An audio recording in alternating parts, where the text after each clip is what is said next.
Welcome back to Monza. We apologize for those technical difficulties, but we are back up and running, of course. And so far, top three: Robert Olenek, McClaren, and Topi Courtniemi.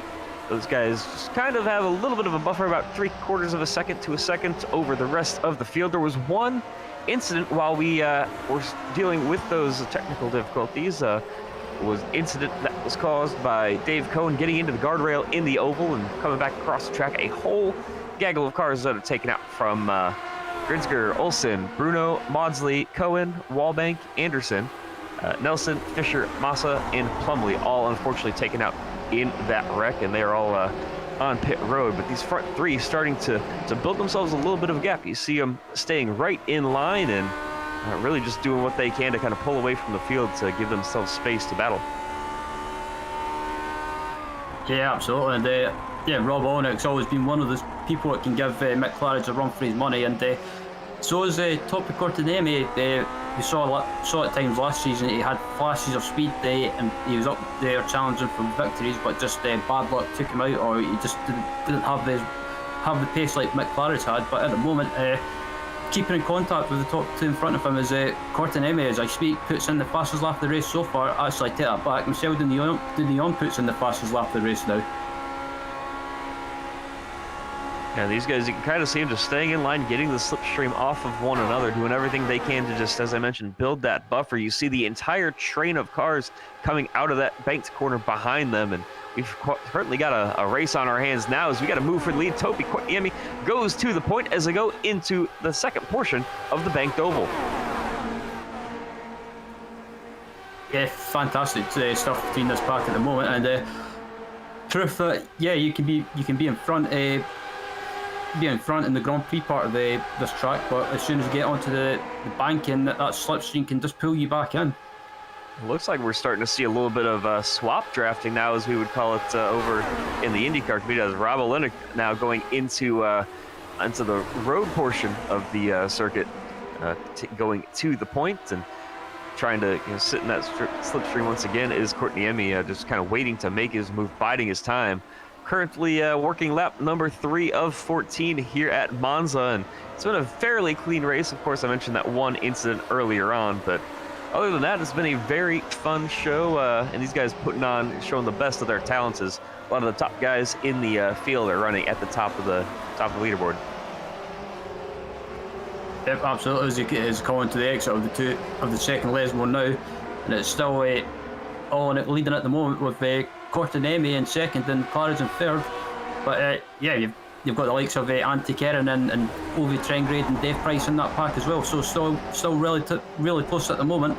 And don't be surprised if this pack does a bit of swapping onto that banking. Yeah, and you'll see a lot of these guys at the front.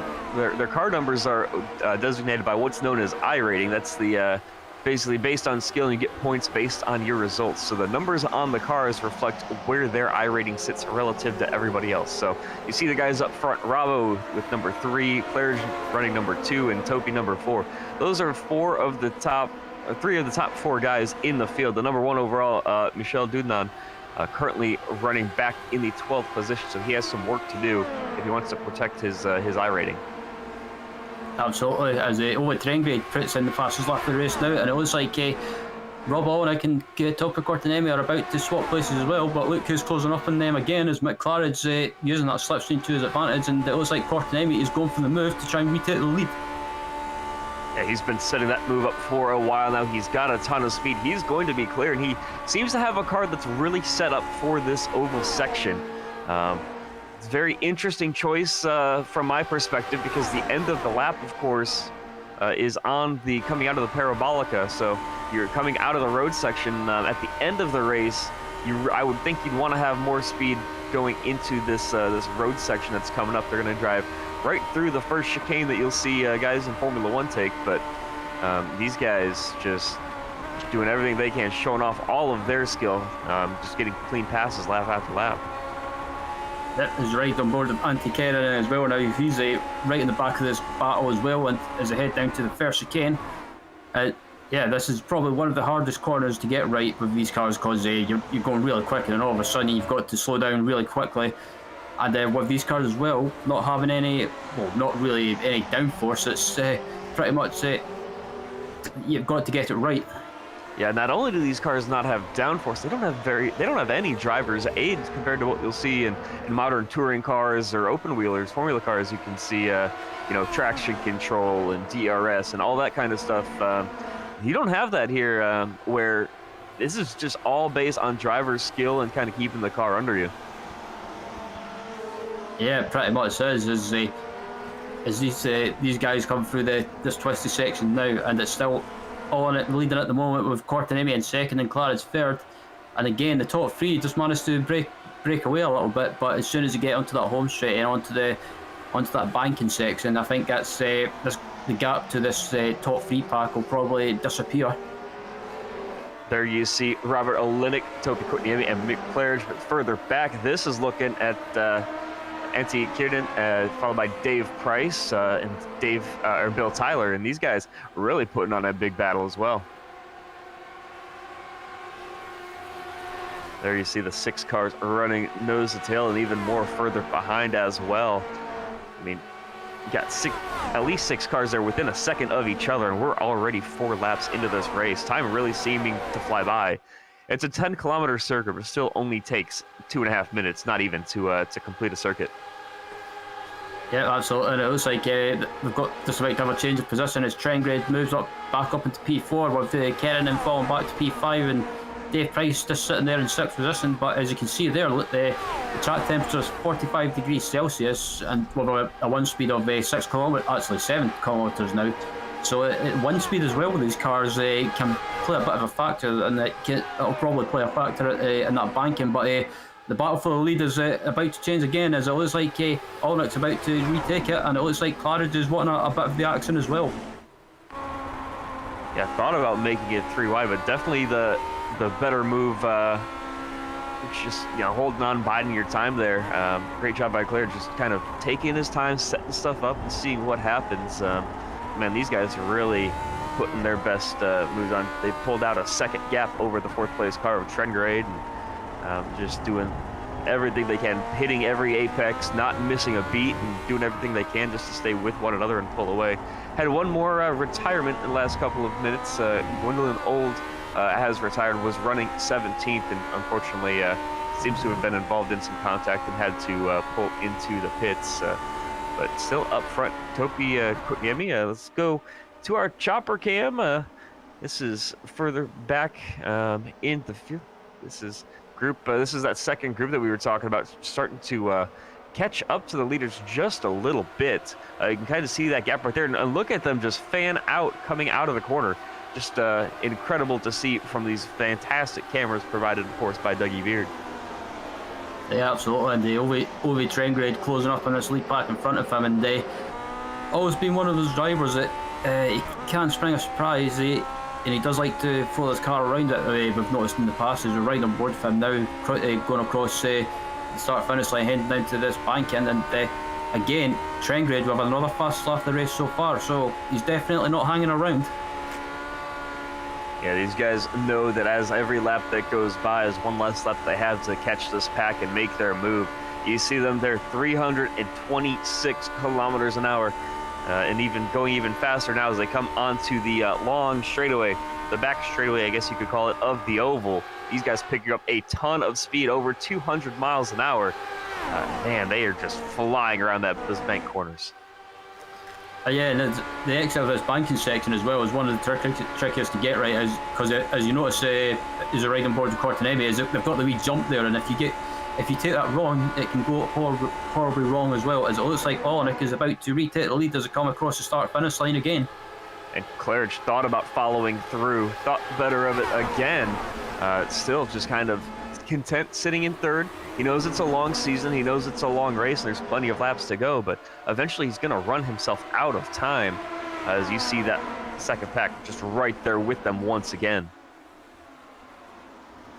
Yep, as they come through this first chicane now, Olenek still leading, and like you say, Chad, this pack is just all closed up again. That's the thing with that long straight as well. It can just the pack behind can use a slipstream to close back up, and like we've seen right now. Yeah, and you can see it, your top 10 basically all nose to tail working their way through the Lesmos. The interesting thing, you mentioned the exit to the oval section, how there's that little jump there, really upsets the car. There's also on entry a slight hump as you come across for what is essentially turn 1 of the oval.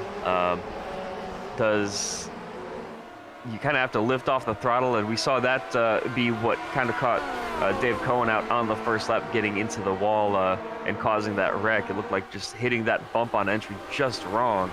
But yeah, you really have to be careful, because that is an older part of the circuit. Of course, it's not in use anymore. It still does exist. But yeah, I mean, just seeing videos of it, and you can walk around on it now. Kind of take that in real life. But man, it was such a fun. It's such a fun part of this track to drive. These guys up front, though, really starting to put in some fast times. You see Dave Price are going to the fastest lap of the race, 221.8.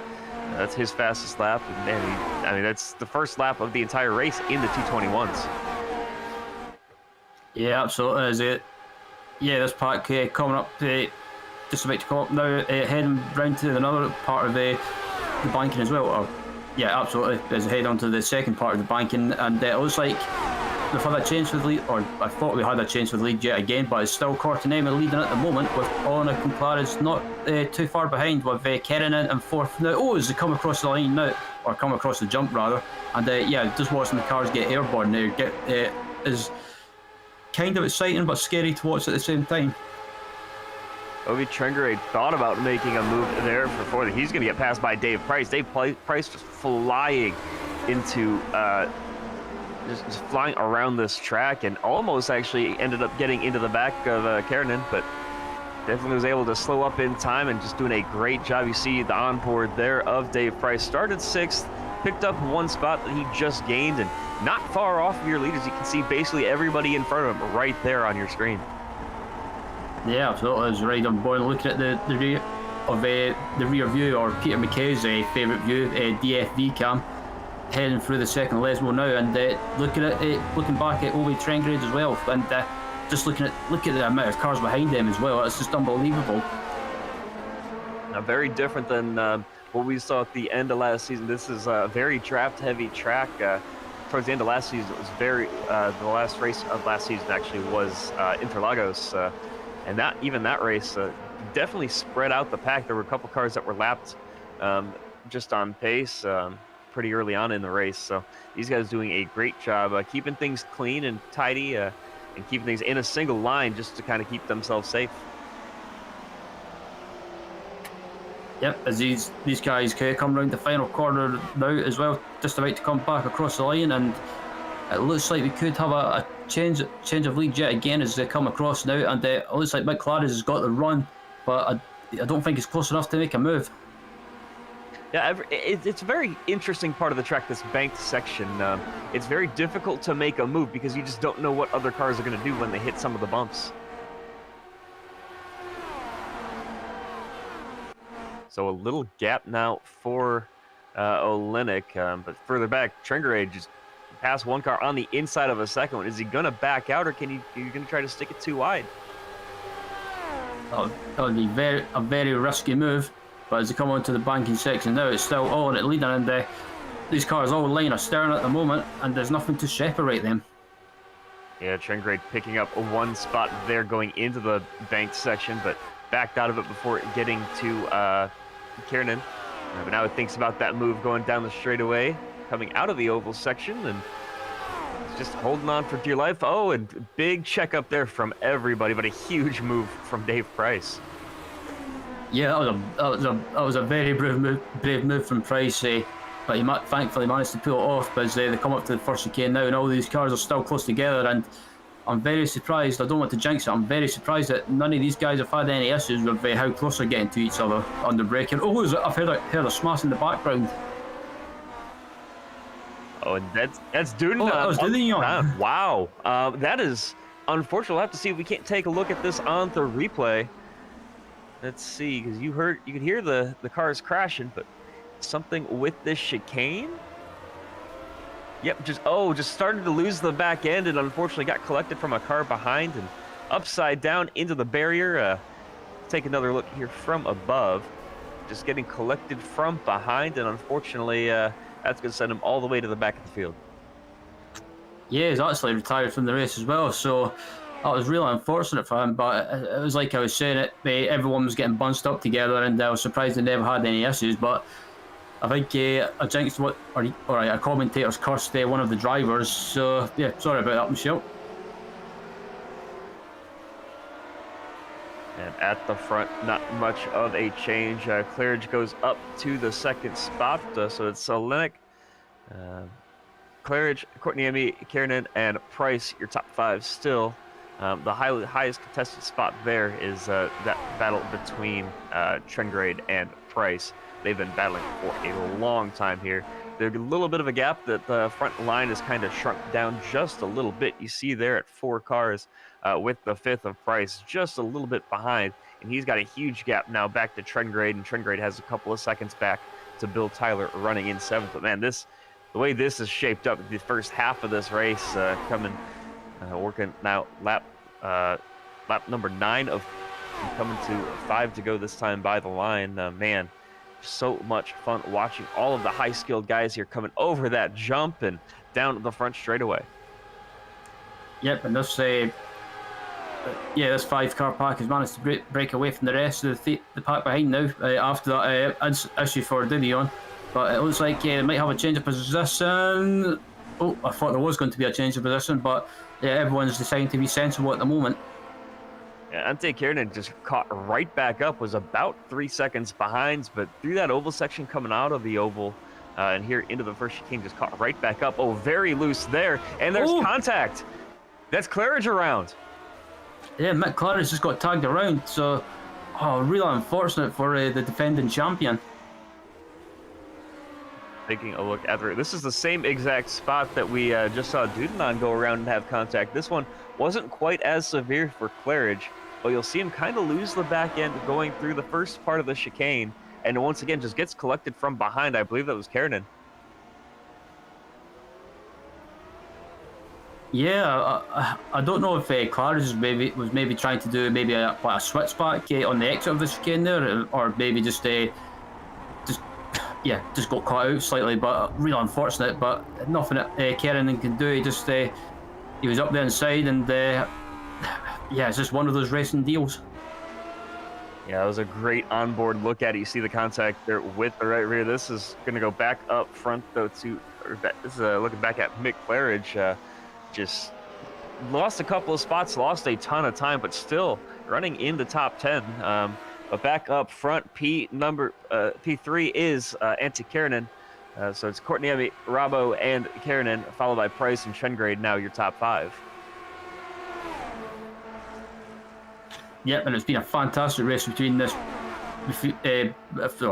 Fantastic battle up at the front so far. It's been great but hard racing between these guys. Plenty of respect being given. And at the moment, they've got this battle for third with Price, who is in third, currently being overtaken by Kiernan. It looks like Kiernan might get overtaken by Trengrade. He does, and he's very low on entry. Trengrade was into that oval section. Something to note, by the way, you can kind of see him up ahead just a little bit. There are some lapped cars that they're going to have to deal with here coming up in probably the next lap or two. And those 2 cars really could cause some issues because it's not, as we've seen, the best track for some of these guys to try to make moves. Absolutely not, is it? Trengrade still holds on to third from Kiernan, Price and Tyler.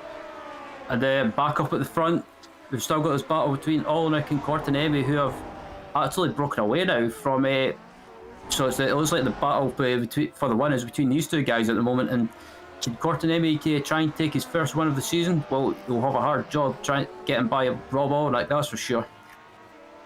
Yeah, we've seen these 2 guys swapping the lead multiple times during this race. Courtney just holding on, trying to stick right there with Olenek. Kiernan holding on, but in front of Price, Trengrade, and Tyler. So these guys all across the field, really. Third to first, by the way, the last lap for Courtney, now down to second, but picked up 2 spots and was able to just stick with Olenek. So There's your front two, and man, they're just putting on a show. Yeah, they absolutely are, and behind these guys as well, you've still got the battle between Trengred, Kerrin and Price and Tyler going on, and still unfortunate for Mick Clara's back there in 7th position. That's but it's just the way it goes, and I wonder if Clara's can maybe try and catch back up to this pack, as we've got just about 5 laps remaining, or 4 laps remaining when we cross the line, as Rob Olnick puts in the fastest lap of the race. 2:21.5, and that was immediately taken away by Mick Claridge, just trying to charge his way back. He's already worked from 9th after his spin up to 7th, and he is pushing hard to catch up to Bill Tyler for 6th. You see the gap at about 2 seconds and coming down every time they go through a timing loop, and he's going to keep on pushing because he was considerably faster, almost a full second faster Claridge was than Tyler last lap. But he's got some work to do to get up to him, as the gap is about 3 seconds or so, starting to increase that interval just a little bit. But I think that he's definitely faster, Claridge is, in the Grand Prix section of the circuit compared to the oval. Yep, and it looks like Ulrich is still holding on to the lead, but behind these guys, behind the top two, we've got this battle for 3rd place still going on at the moment between Trengred and Kerrin, and there's nothing really to separate these guys. And as they head up to the first chicane now, Trengred gets a little bit sketchy heading up to the chicane, and can he hold the inside line and keep that position? Yes, he can. A very defensive entry to the chicane. This train you're looking at here is Trengred, Kerrin, Price, and Tyler. Those 4 just kind of battling amongst themselves now, as they have lost the draft and the lead to entirely. And then you'll see Mick Claridge starting to catch right back up to this group. He's doing his best to, as we go on board now with Mick Claridge, you see him. That's the next car for position right in front of him. He's catching him at an incredible pace. Last lap, as we mentioned, just the fastest lap of the race, 2:21.3, and he's doing everything he can to get himself every position that's out there for him. Yeah, absolutely. This is a great recovery so far from Mick Claridge. You can see he's already closed up to the back of this pack in front of him, and I wouldn't be surprised if he gets a run on the Tyler, he tries to go for a move straight away. Yeah, you're gonna probably have to make the. He's running out of time to kind of. I don't think that there's any possibility for him to catch up to the lead too, but he can definitely pull off a surprise podium after his spin earlier on. He's got 3 laps now to do it as they cross the stripe. But man, Trengred just doing everything he can. He's currently running 4th as we look on board with him. A very flowery car here in Monza for him, and definitely looks good out there. Yeah, definitely. It kind of, I don't know why, but I always it has a Woodstock feel to it. I could see that. Yeah, definitely. It stands out compared to a lot of the other cars that are just running the kind of classic racing stripes. But this is a battle once again for the lead. This is Courtney Emmy and Olenek. And man, these guys just, you see them coming out of that jump and down this front straightaway. Man, they are just flying as they go through, as they pass through what normally would be the first chicane right here, but instead they're going to drive straight through it. They don't get a slowdown penalty, of course, using this layout, and they are just absolutely flying into turn number 1. Yeah, absolutely. These guys are racing each other pretty hard, but giving respect to each other at the same time as heading into the first chicane now. I thought the Cortinemi was going to try and sneak out and take a wee look, but Cortinemi is a sensible driver. He won't try anything too silly, and I think if I was Cortinemi, I would just maybe sit here and just bide my time and plan what I'm going to do on the last lap. And by the way, Mick Claridge has caught up and passed the next 2 cars in line, so he is currently up to the 5th position and sitting pretty right behind Dave Price there, sitting in 4th. So what an incredible charge there for Mick Claridge as we ride on board, looking over the shoulder. I mean, the skill that it took and the lack of patience that he needed to have here now with 3 laps to go, just doing everything he can to hold on for dear life, make up as many positions. Of course, this is race 1 of a long 12-race season, but making the most of it. Here as he completes lap number 11 and works lap number 12. Man, he's just battling so hard to catch back up to the front of the pack. Yeah, I think Mick Claridge, I think he's the best he can hope for is a third position. But I think Mick Claridge he's one of the great drivers in this series, and the amount of championships he's won with this car as well. That's what makes him so good, and I think he won't do anything silly. But I think a top 5 would be a good result. But back up at the front, this battle for the lead is still raging on between Olenek and Courtney, and it looks like Toppy's got the run. Is he going to go for it? Yes, he is. Oh, just an incredible burst of speed. They're going now into the second half of the oval section, and you see just absolutely flying. He used the slipstream and pulling away by a mile now. But once they get back into the Grand Prix section, it's going to be a completely different story. What an incredible look there at the jump. If you're down low coming out of the oval, you definitely are going to... oh, there's trouble behind... let's see who this was. Kiernan coming out of the oval section, hit the wall, but able to keep it somehow collected and didn't get run into by multiple drivers that were there with him. Here's a look at the replay once again. You'll see him kind of coming across, hitting that jump, and then just tagging the wall, and almost some contact from behind as well, checking everybody up. Cars taken to the grass to avoid, but man, great driving there from all of them to make sure that didn't end up worse than it actually was. Yeah, I'm amazed he managed to keep that out of the wall. It was just a slight graze on the wall, but I wonder if that's maybe gave him... just having a quick look now. As it looks like Mick Claridge has moved up into third place now, so this is a great recovery from Mick. Yeah, and Bill Tyler running into the gravel trap there through the Lesmos as well, but Claridge in an incredible run to get up to the 5th position, or into the 3rd position, and he's just fighting very hard. This is further back in the pack. This is the battle for P13. Bruce Nelson, Andrew Ang, and Hideki Kovica right behind them as well. But it's Nelson and Ang. This is a battle that it's continued for the longest time here in this race. Trying to look kind of further down in the pack. We've been focusing up the front so much, and these guys really running a clean race between the two of them. Very respectful racers. And it's good to see even further back some good battles going on throughout the field.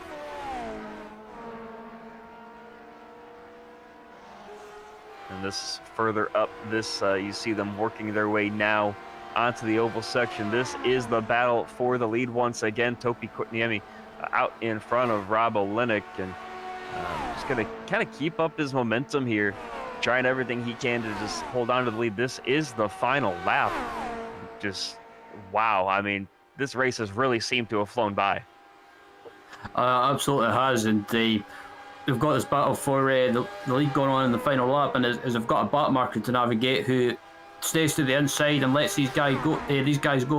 And it looks like Courtney, he's got the lead as they head onto the exit of the banking, and but I don't think he'll be in the lead for long because it's got the slipstream, and the Courtney goes to the inside to defend, but I think he's pretty much just a sitting duck.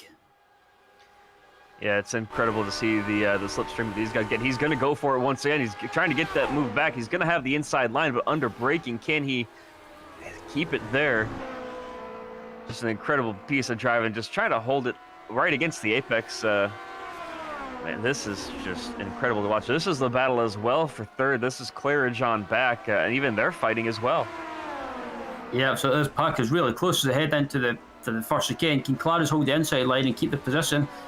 He's doing just enough to keep the position, and yeah, he manages to hold on to it, but I think as he get onto the bank in, he might lose that position.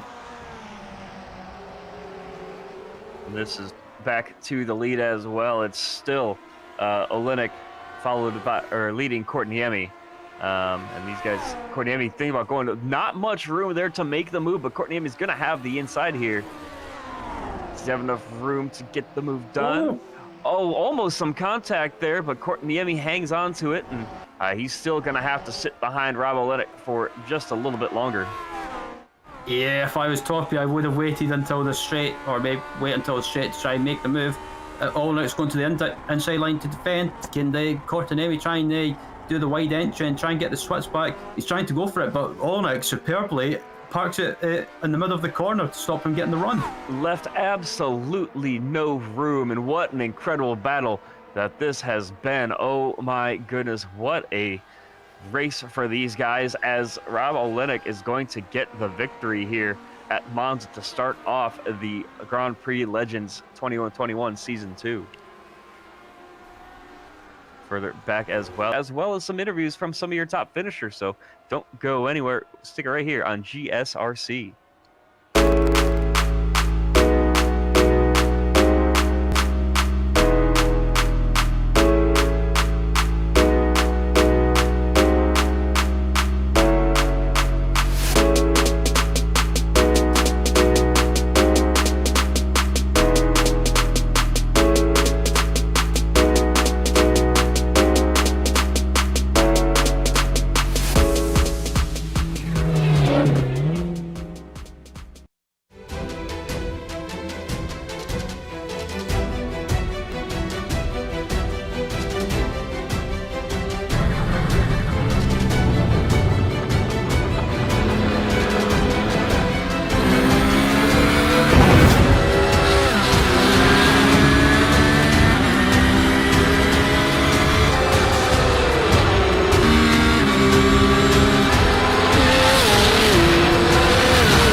And we are back here virtually at the Autodromo Nazionale Monza. Such a fun race that we just saw here in the Grand Prix Legends, the Lotus 49s, which are incredible cars to drive, and they put on some incredible racing with Rob Olenek getting the win here today. He was followed up by Topi Courtniemi, Mick Claridge, and Ove Trengerade, top four, followed by Kiernan and Bill Tyler, then Andre Schumacher, Colin Bentley, Pekka Risto, and Jan Lehman, wrapping up your top 10. Finishing in 11th was Chris Marikami with Bruce Nelson in 12th. Andrew M was in 13th with 14th going to Dave Price. Hideki Goifisto in 15th with 16th going to Gary Teal. Then one lap down in 17th was Marco Ravioli with Robert Reynolds in 18th. Michael Greenziger in 19th and Laus Dawson rounding out the top 20. And all of the rest of these cars finished multiple laps down or involved in early incidents. So you'll see there from 26 on back, everybody 13 laps down. They were all involved in that lap one crash. And unfortunately, for them, they didn't have much of an opportunity to race here today. Man, it was such an incredible race. We saw a lot of passing, a lot of drafting, just a lot of strategy from guys trying to set up moves at the right times. And unfortunately for Courtniemi, he just did not have enough there at the end to get around Rob Olenek. Yeah, and that's the thing with these races as well, especially when you've got a long stretch and the banking as well. But it's kind of like an oval race, if you like. You've kind of got to be decisive and time your moves and when to make them. Yeah, I mean, it was all about timing. It was all about where your car was the strongest. And speaking of people with strong cars, Rob Olenek now in the booth. Rob, just talk about your race. So you were up there with the front couple of guys the entire time. Yeah, I was. Last night I made a mistake and took out Gary, and I think I've had a bad run here, and I love racing here, but at the same time, like, I didn't want to get up and race today because of it. I just kept getting bad luck.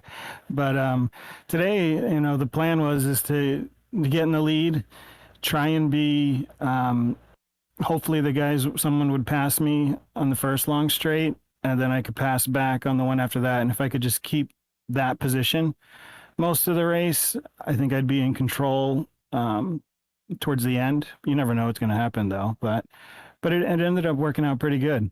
Worst thing that happened was on the second to last lap, my headset completely went black.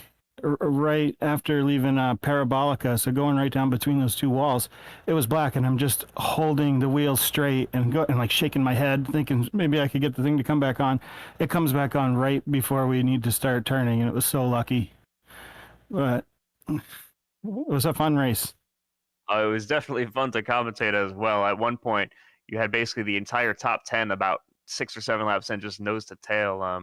And just talk about the racing. It's very different than what we saw a couple weeks ago at Interlagos. Absolutely. It's I personally think that these races are great when there's a big grid and a big group of guys, because a lot of stuff can happen and you're continually kind of racing, trying to play for a position to get there towards the end. But it's not easy when there's a lot of guys. When it's a small grid, it can get just really boring and it seems like a waiting game. So like the races leading up to this one during the week, a little boring. But when a bunch of guys can manage to start out and not make mistakes, it's so hard to get away. I mean, the draft's maybe even a little longer than that, and I mean, you really pull in. Like I was I think the fastest lap I set in the race, I was about almost 2 seconds back from Topi, and the draft made up 2 seconds on that whole lap. It's incredible how strong it is, but it's really fun too, because there's like, certain guys are used to racing against certain other guys like that are around their same pace on like most road courses. And when you get to a track like this, it's like everyone sort of gets to race with everyone. So it's like this, and the ovals are like that, and they're kind of a nice treat during the season. Yeah, it was certainly a fun race to watch. And who do you have to thank? You guys, I mean, I like watching it in just the Lotus 49 community. I've said that a million times, but it's an awesome community, and I'm really happy to be a part of it. And I race for Dirty Torque Racing, and I just like to thank them for everything too. Well, hey, congratulations on the win, and best of luck the rest of the season. Okay, thanks. See you guys. That's Rob Olenek, the winner here at Monza, and it looks like Ryan has caught up with our second place finisher, Topi Courtniemi. Yeah, Topi finishing in second place, and pretty much in that battle for the win for most of the race. And Topi, that was a fantastic battle between you and Rob, and the early stages of the race, you had that big pack as well. And second place is probably not where you wanted to finish, but again, with that battle with you and Rob was just fantastic. Talk about it from your perspective. Yeah, long time no see, Ryan. Glad to be back racing. Yeah, well, I have to be happy with the result. Last time I raced here, it was my first race in the series. I was 8th, so it's 6 positions better. I think at about halfway of the race, I think we had a mutual agreement with Rob that let's work together. Let's not do anything silly, and let's just gain something from drafting and switching places. I think Rob wanted me to be in the lead for the final lap. I'm not sure, but I was planning to pass him on the last lap in the last chicane, or if that didn't work out, I would have tried to take the inside line to the Parabolica, but he got there first and couldn't do a switch back there. So great play by Rob. Yeah, I mean, you guys were switching places all the time. Once you managed to get away from the rest of the field behind you, and we saw it in the last lap as well that you went for a move on Rob into the left and left section heading onto the back straight. Was that planned, or was it just did you not plan to try and make a move there? I tried to move there because I could have then taken the defensive line to the Parabolica. Inside line is it's a win there if you get the inside line to Parabolica. So I wanted to pass Rob before that. It turned out okay. We almost hit, I think, but at there I just thought that I should not push. Let's not ruin this P2 for a silly battle when there's still a opportunity in the last turn. Yeah, we saw you try to make a move in the final corner as well and try and get the run, but Rob done an absolutely brilliant job defending and actually parked it in the middle of the corner by the looks of it to stop you getting a run. But what's the aims and expectation for this season? Are you planning to try and go for the championship? Yeah, for the championship, of course. I think I'm finding a good speed again. I had a really good feeling with the car today, so I think it'll be a good season. Great to hear. And before we let you go, Toppy, anyone that you want to give a shout out or thank you to? You guys, you came back for the season, and glad to hear from you again. And it's our pleasure covering the series as always, Toppy. Up next, I believe Chad is with third place finisher Mick Claridge. Yeah, Mick, I don't really know where to start here because you were all over the place today. Just talk about your charge, I guess, back through the field. That was the best bit. I really enjoyed that. Yeah, it was good fun. Yeah, I'll take third from all that. I don't know where I ended up after I spun, probably 6th or 7th or 8th or something like that. But yeah, trying to catch back up. My F3 screen. Sorry guys, if you don't know what an F3 screen is out there in YouTube land, but my F3 screen didn't go high enough to see where the leaders were. So I thought I was actually going to have a chance to catch back up to them. And it wasn't until I got up to Uwe and that gang that I saw that Rob and Topi were about 7 seconds ahead. So I sort of gave up at that point and just wanted to try and get third, you know. But yeah, that was so annoying when I span because I don't know who it was. Someone behind me, I think they missed their brake marker, and I saw it in the mirror, and I knew I was going to get hit. So I just moved to the inside and come off the brake a bit. That made me go up the inside of Rob there, and then the car was just in a horrible place, you know, to get around that corner. I've never been that far over to get around there, and yeah, not sure. I don't know who tapped me to spin me around, but it probably wasn't their fault. It was just a weird situation there. Yeah, you dropped down to 9th actually and worked your way all the way back up to 3rd, and that charge through the field was so much fun to watch. Your first lap, I'll take that. Yeah, cool. Yeah, your first lap after that spin was one of the fastest laps of the race. What does it do for your mindset? Kind of knowing that you have such a strong car, but then realizing you have some work to do after a spin.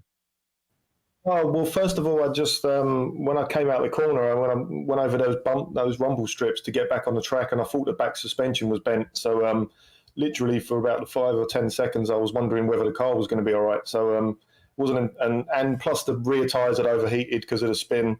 So it felt like I was going to say something then, felt bad.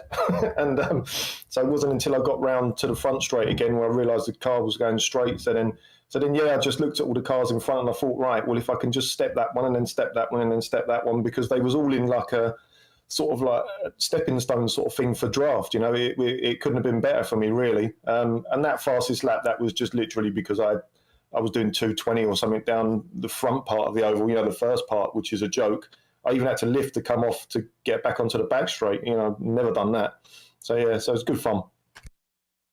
Yeah, and I mean, even before that spin, when you were running up there at front, yourself, Olenek, and Topi were all very clean, very respectful around one another, and kind of built a little bit of a gap at one point to everybody behind you.